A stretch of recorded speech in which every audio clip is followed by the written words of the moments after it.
Current affair 2025માં UCC, તો આપણે આઝાદી મળીને ત્યારબાદ યુસીસી લાગુ કરનાર પ્રથમ રાજ્ય ઉત્તરાખંડ રાજ્ય હતું. કયું? ઉત્તરાખંડ. જો આઝાદી બાદ પ્રથમ રાજ્ય યુસીસી લાગુ કરનાર કયું? તો ઉત્તરાખંડ. અને ગુજરાતમાં યુસીસીની તપાસ માટે રંજના દેસાઈની અધ્યક્ષતામાં 5 સભ્યોની સમિતિ રચના કરવામાં આવી. તો ગુજરાતમાં યુસીસીની તપાસ માટે કોની અધ્યક્ષતામાં છે? તો રંજના દેસાઈની અધ્યક્ષતા છે.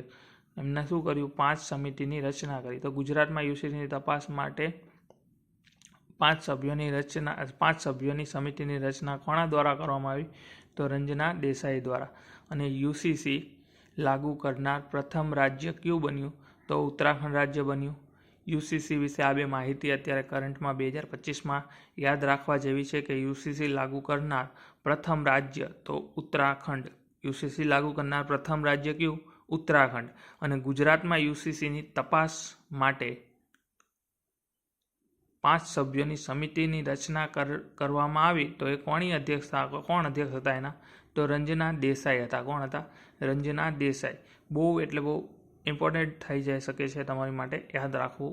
એટલા માટે હજી એકવાર કહું છું કે ગુજરાતમાં છે ને યુસીસીની તપાસ કરવા માટે 5 સભ્યોની સમિતિની રચના કરવામાં આવી અને એની રચના કરવામાં આવી હતી. તો એના અધ્યક્ષ કોણ હતા? રંજના દેસાઈ. અને આઝાદી બાદ પ્રથમ યુસીસી લાગુ કરનાર રાજ્ય કયું હતું? તો ઉત્તરાખંડ.